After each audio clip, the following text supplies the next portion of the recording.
the most affordable MacBook ever, smart home cameras, a touchscreen display, and of course, new iPhones. Here's what Apple is cooking for 2026.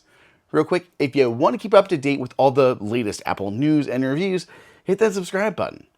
Apple has had a solid 2025, but 2026 is coming into focus as even more ambitious than usual. Here, I'm going to walk you through what's in the pipeline and when we can expect to see them. I'm largely going to focus on high level and timelines here, but we'll do deep dives on whatever you are all most excited for. So let me know in the comments of everything Apple has coming, what do you want to see and know more about? Make sure you vote below. Starting out, it seems Apple has new Macs, iPads, and iPhones on the horizon to kick off the year.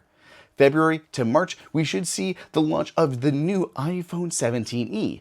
This will be the successor to the iPhone 16e and will hopefully solve some of the early concerns. Personally, I hope that it has MagSafe. If so, it will be very easy for me to recommend. Apple's also prepping an M4 iPad Air and 12th generation iPad with an A18 chip. These two should launch early in the year. Oh, hi, can I show you my new gadget? This is the Nuki Smart Lock. It's an Apple Home and Matter compatible lock for your home.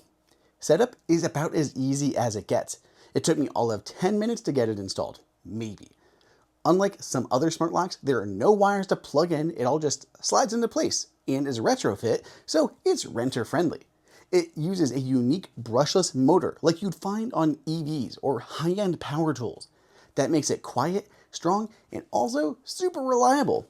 Plus, it is insanely fast, easily the fastest smart lock I have tried out. The lock operates over Bluetooth or Wi-Fi, but if you have a HomePod or Apple TV with Thread, it's even faster and has better battery life. Speaking of, it will last for 6 months on a charge and includes a cable so you can charge it while it's on the door. And that cable's magnetic too, in case anyone opens the door while it's charging. There's an optional wireless keypad too, with a built-in fingerprint reader, or use Siri or any of the other supported platforms. A smart lock is one of the best ways to start or grow your smart home, and Nuki is there to make it fast and easy. Check it out at the link in the description.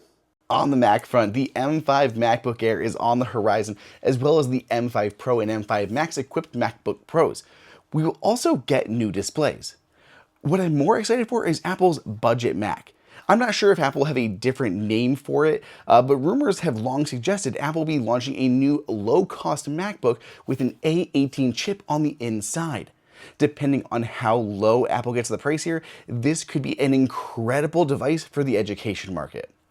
Normally, I would say all of these are April, March launches, but this spring is going to be abnormally busy.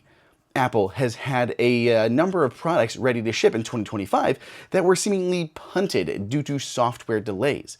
You know I've been talking about Apple TV and HomePod Mini for a hot second now, and the full-size HomePod. It's my guess that Apple held these back until its next generation version of Siri was ready.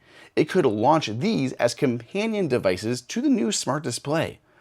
This display, based on tvOS, will run your smart home, take video calls, and have a bunch of helpful widgets. These launches would likely coincide with the 26.4 launch, which is usually end of March, beginning of April. I'm most excited for this time frame considering the entire year. As we get into June, we'll have Apple's annual Dev Conference and the announcement of iOS 27. We usually don't see new hardware at DubDub. If anything, it'll be the M5 Mac Mini and the M5 Pro Max Ultra Mac Studio. Cue the fall with Apple's annual iPhone event. While the Pros themselves sound like big upgrades, this is also the year we will get the first folding iPhone. iPhone Fold? iPhone Ultra? Not to mention, we will likely get the Apple Watch Series 12. I wouldn't yet count on an Ultra 4 or an SE 4, mainly just the regular Apple Watch. As 2026 comes to a close, there are still wildcards. That's still about a year away at this point, so timelines can easily slip, especially with the ambitious new products Apple has like the Smart Display and the folding iPhone. We've heard about a new version of iPad mini with an OLED display and redesigned MacBook Pros that are radically thinner and possibly including touchscreens and of course the M6 chips. I wouldn't be surprised if we at least heard of Apple's smart glasses too. Maybe that will be a dub surprise, just like with Vision Pro. I think this first version will be Apple's kind of take on the Meta Ray-Bans, but with, of course, Apple Intelligence and everything like that baked in. Then there's been a lot of murmurs about Apple working on its own smart home cameras, or maybe even a video doorbell. With the announcement of Matter 1.5 including cameras, this could be a great time for Apple to dig deeper into that, and the second half of the year would make sense for us to see those first cameras. So yeah, that's it. A crazy number of new devices in the works. Hopefully this gives you a general idea on what Apple has brewing, and you can better shape your purchases.